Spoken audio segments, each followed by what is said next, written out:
Sementara setelah perang Badar usai, Nabi Muhammad SAW mengucapkan hal yang sangat penting dalam perjalanan pulang. Perkataannya yaitu, "Wahai kaumku, kita baru saja kembali dari jihad kecil, perang Badar, dan menuju jihad yang besar." Mendengar hal itu, para sahabat pun langsung terheran-heran, sebab perang Badar yang sangat menentukan nasib kaum muslimin hanya dianggap sebagai Nabi Muhammad SAW sebagai jihad yang kecil. Para sahabat pun bertanya, apakah jihad yang lebih besar dari perang Badar itu, wahai Rasulullah?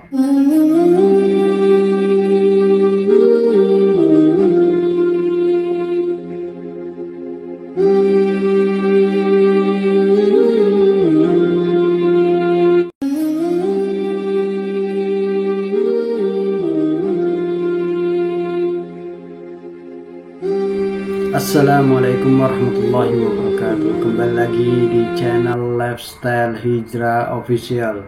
Pada kesempatan kali ini, mari kita sama-sama belajar tentang kisah perang Badar. Bagi kaum muslimin, Ramadan tidak hanya memiliki arti bulan suci semata.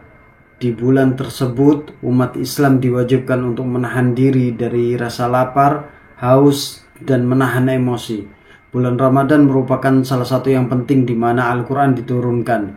Tidak hanya itu, Ramadan juga menjadi pengingat bahwa telah terjadi perang antara kaum muslimin dengan kaum musyrikin, yaitu dinamakan dengan perang Badar, yaitu perang yang pertama kali terjadi antara kaum muslimin dengan kaum musyrikin. Perang Badar terjadi pada bulan Ramadan tahun kedua sesudah umat Islam melakukan hijrah.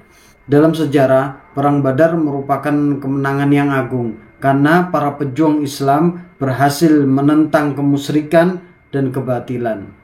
Latar belakang terjadinya perang Badar. Perang Badar terjadi pada 17 Maret 624 Masehi atau 17 Ramadan tahun kedua Hijriah. Perang Badar melibatkan 314 pasukan kaum muslimin dan melawan kaum musyrikin 1000 pasukan. Perang Badar merupakan perang yang pertama terjadi yang dijalani umat Islam sejak peristiwa hijrahnya Nabi Muhammad SAW. Di dalam Al-Quran, perang Badar dijelaskan dalam beberapa ayat Al-Quran di dalam Quran surat Ali Imran. Salah satunya di ayat yang 123, "Sesungguhnya Allah telah menolongmu dalam peperangan Badar, padahal kamu adalah ketika itu orang-orang yang lemah. Oleh sebab itu bertakwalah kepada Allah agar kamu mensyukurinya." Secara historis, perang Badar berasal dari sumber mata air yang terletak antara Mekah dan Madinah. Oleh sebab itu, perang besar di bulan suci Ramadan itu dinamakan dengan perang Badar. Pada mulanya tersiar kabar di kota Madinah bahwa ada kafilah besar dari kaum Quraisy yang akan meninggalkan Syam untuk pulang ke Mekah. Kafilah tersebut membawa barang-barang perniagaan yang nilainya sangat besar, berupa 1000 ekor unta beserta barang-barang yang berharga yang ada di dalamnya. Umat Islam menghadang kafilah Abu Sufyan untuk mengambil hak yang pernah dirampas oleh kaum Quraisy. Alasan penghadangan tersebut adalah keinginan umat Islam untuk mengambil hak-hak yang dulu pernah dirampas oleh kaum Quraisy. Namun demikian, perang Badar sesungguhnya terjadi karena umat Islam ingin mempertahankan eksistensi agama Islam. Selain itu, Nabi Muhammad SAW berperang melawan kaum kafir Quraisy bukan untuk meraih kekuasaan atau kekayaan atau kesenangan pribadi atau golongan semata. Lebih dari itu, Nabi Muhammad SAW ingin menegakkan agama Islam di muka bumi. Pasukan umat Islam kalah dalam jumlah, tetapi semangat dalam jihad. Perang terjadi saat 17 Ramadan tahun 2 Hijriah di pagi hari. Pasukan umat Islam dipimpin sendiri oleh Nabi Muhammad SAW, sementara pasukan kaum kafir Quraisy dipimpin oleh Abu Jahal. Dalam peperangan tersebut, umat Islam mengambil posisi yang terdekat dengan sumber air. Tempat tersebut dipilih oleh Nabi Muhammad SAW sebagai salah satu bentuk strategi perang umat Islam untuk memanfaatkan kondisi geografis di kawasan tersebut. Misalnya, sahabat Sa'ad bin Mu'adz membuat gundukan tanah di sekitar lokasi peperangan. Hal itu bertujuan agar Nabi Muhammad SAW bisa mengawasi jalannya peperangan serta memprediksi pola serangan yang tepat guna mengalahkan pasukan kaum Quraisy. Dalam perang tersebut, Nabi Muhammad SAW memimpin langsung penyerangan terhadap kaum kafir Quraisy. Peperangan itu melibatkan 314 kaum muslimin, 8 pedang dan 6 baju perang, dan 70 ekor unta serta 2 ekor kuda. Sementara pasukan kaum kafir Quraisy mengerahkan pasukan 1000 orang, 600 persenjataan lengkap dengan 700 unta serta 300 kuda.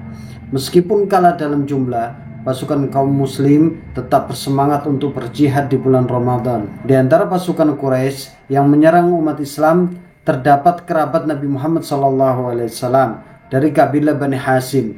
Mereka adalah paman Nabi, yaitu Abbas bin Abdul Muthalib, Hakim, sepupu Khadijah, dan lain sebagainya. Sesungguhnya pertempuran besar dari perang Badar itu di luar perkiraan umat Islam, sebab sejak awal Nabi Muhammad SAW telah merencanakan pengerahan pasukan muslim dalam peperangan yang biasa, bukan perang yang besar. Oleh sebab itu umat Islam hanya berjumlah 314 orang. Saat melihat banyaknya tentara kaum kafir Quraisy beserta kelengkapan persenjataan, zirah, tombak, pedang, dan alat tempur lainnya, Nabi Muhammad SAW sempat menangis.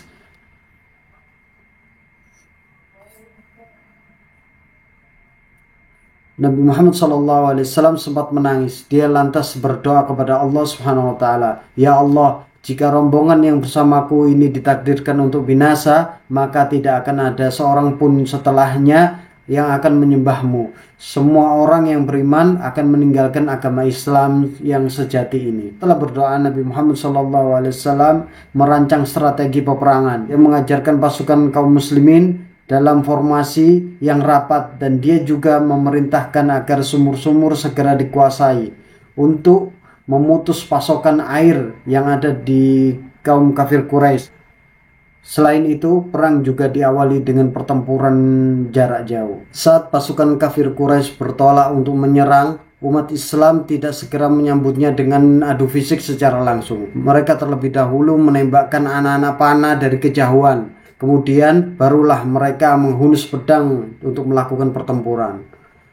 Lewat tengah malam, sebanyak 50 pimpinan pasukan kafir Quraisy tewas, termasuk Abu Jahal. Sementara itu, banyak sisanya yang lari tunggang langgang. Namun korban dari kaum muslimin hanya 14 orang. Selain memukul mundur 1000 tentara Quraisy, umat Islam juga berhasil mengambil rampasan 600 persenjataan lengkap dengan 700 unta, 300 kuda, serta perniagaan milik kafilah Abu Sufyan. Dengan kecerdikan Nabi Muhammad SAW dan kedisiplinan pasukannya, umat Islam berhasil membalikan keadaan yang membuat kehormatan dan kemuliaan Islam makin tegak di Jazirah Arab. Pada akhirnya perang Badar dimenangkan oleh umat Islam. Namun kaum kafir Quraisy makin hasrat untuk membalas dendam dengan persiapan yang jauh lebih matang. Bagi umat Islam, perang Badar adalah peristiwa besar, apalagi terjadinya pada bulan suci Ramadan. Perang Badar menjadi pertempuran besar pertama umat Islam yang melawan musuh. Walaupun mereka kalah jumlah, tapi Allah telah menangkan mereka dengan diturunkannya malaikat-malaikat untuk menolong mereka. Bahkan Allah Subhanahu wa Ta'ala menamai perang Badar sebagai Yaum Al-Furqan, alias hari pembeda, yaitu pembeda antara yang hak dan yang batil, antara kebenaran dan kebatilan. Sebab pada hari itu telah dibedakan mana saja yang hak dan mana saja yang batil. Saat itu Allah SWT menurunkan pertolongan besar untuk umat Islam dengan memenangkan mereka atas musuh-musuhnya, yaitu kaum kafir Quraisy. Hikmah dari perang Badar yang dapat diteladani kaum muslimin, perang Badar ini diriwayatkan tidak memakan banyak waktu. Hanya butuh waktu 2 jam bagi kaum muslimin untuk menghancurkan pertahanan tentara kafir Quraisy. Segala kekacauan yang terjadi tersebut dimanfaatkan untuk memenangkan perang. Sementara setelah perang Badar usai, Nabi Muhammad SAW mengucapkan hal yang sangat penting dalam perjalanan pulang. Perkataannya yaitu, "Wahai kaumku, kita baru saja kembali dari jihad kecil, perang Badar, dan menuju jihad yang besar." Mendengar hal itu, para sahabat pun langsung terheran-heran, sebab perang Badar yang sangat menentukan nasib kaum muslimin hanya dianggap sebagai Nabi Muhammad SAW sebagai jihad yang kecil. Para sahabat pun bertanya, apakah jihad yang lebih besar dari perang Badar itu, wahai Rasulullah? Nabi SAW menjelaskan bahwa perang yang besar adalah perang melawan hawa nafsu. Menurut Nabi SAW, melawan segala hawa nafsu adalah hakikat jihad yang sebenarnya. Oleh sebab itu, salah satu hikmah dari perang Badar di bulan Ramadan adalah semangat untuk berjihad untuk melawan hawa nafsu. Meskipun demikian, saat terjadi perang, terdapat rukhsah atau keringanan bagi kaum muslimin untuk melakukan puasa.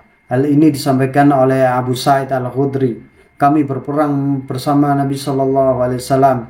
Di antara kami ada yang berpuasa, namun ada juga yang berbuka. Oleh karena itu, yang berpuasa hendaknya tidak mencela orang yang berbuka. Sebaliknya, orang yang berbuka juga tidak mencela orang-orang yang berpuasa. Hadis riwayat Ibnu Mulakin.